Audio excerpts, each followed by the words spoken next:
Tinotopak ba yung laptop mo?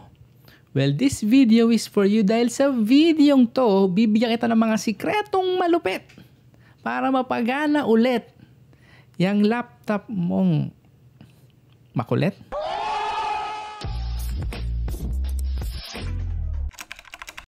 Minsan akala mo sira yung laptop pero hindi lang pala siya nag-charge dahil sira yung charger. Kaya kailangan malaman natin kung gumagana yung charger. Kapag yung charger mo ay yung barrel type, kumuha ka ng multitester tapos i-check mo yung contact doon sa labas saka sa loob at i-check mo yung voltaheng lumalabas. Kung 19 volts yung nakalagay doon sa label ng charger mo, dapat malapit-lapit si 19 yung output or yung reading doon sa multitester. Kapag sobrang layo, ibig sabihin, sira yung charger natin.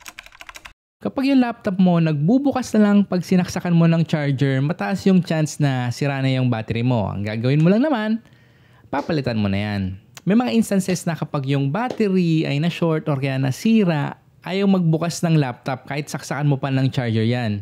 Kaya kung hindi nag-on yung laptop mo, pwede mong gawin, tanggalin mo yung battery, saksakan mo ng charger. Pag nag-on, ibig sabihin battery yung problema.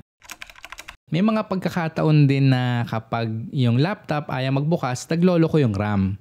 Para malaman mo lang naman kung RAM yung problema, hugutin mo yung RAM doon sa laptop, kumuha ka ng eraser, tas erase mo yung metal contacts or copper contacts doon sa RAM. Tapos saksak mo ulit, minsan gumagana yon. Syempre medyo mahirap, babakasin mo yung laptop mo, di ba? Kaya kung hindi ka marunong magbakas ng laptop, huwag kang mag-alala, meron akong video tutorial na ginawa para sa mga noobs na katulad mo. Very detailed yon. So check mo na lang yung link dyan dito kung saan ko man nilagay. Pero sa description maglalagay din ako ng link, i-check mo na lang.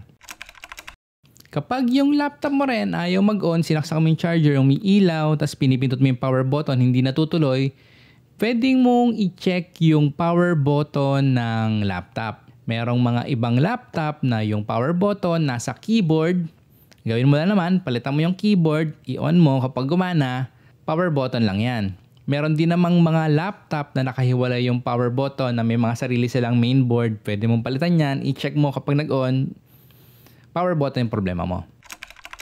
Kapag binuksan mo yung laptop mo tapos tumunog siya, black yung screen, walang display, mataas yung chance na LCD yung problema.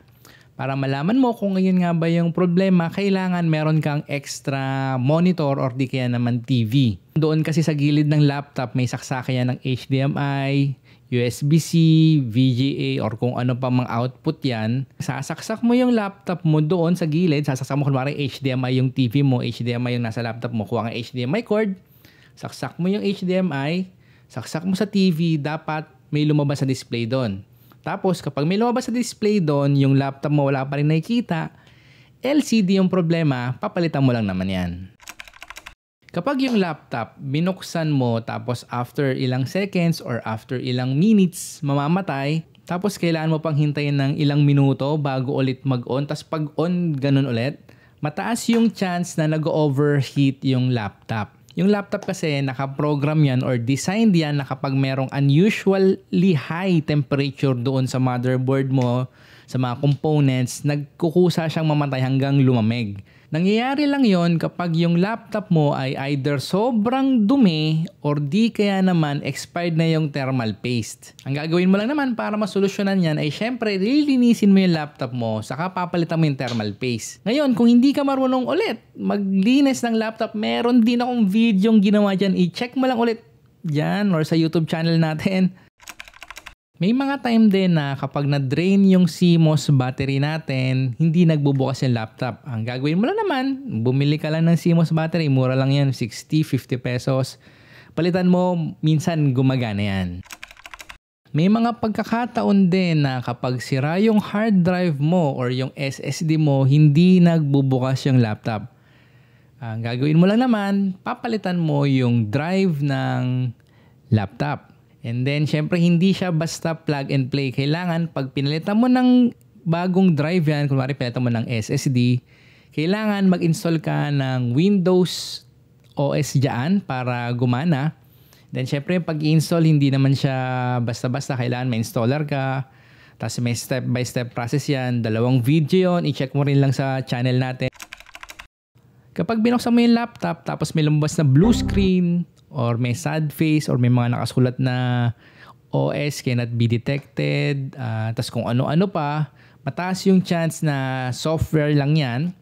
Napakadali lang gawin yan, re-reformat mo lang. Pag walang gumana sa mga tip na binigay ko, mataas yung chance na malala na yung problema ng laptop mo, baka motherboard na yan or mga components niyan. I-recommend ko lang na ipacheck mo na yan sa mga trusted na mga galing na technician. If hindi naman power-related issue yung na-experience mo ngayon, katulad ng sira yung trackpad, walang wifi, kailangan mo ng kung ano-ano, meron ako mga videong ginawa dyan para mismo sa'yo, sa mga noob na katulad mo. I-check mo lang yung YouTube channel natin sa Boy Budget Meal.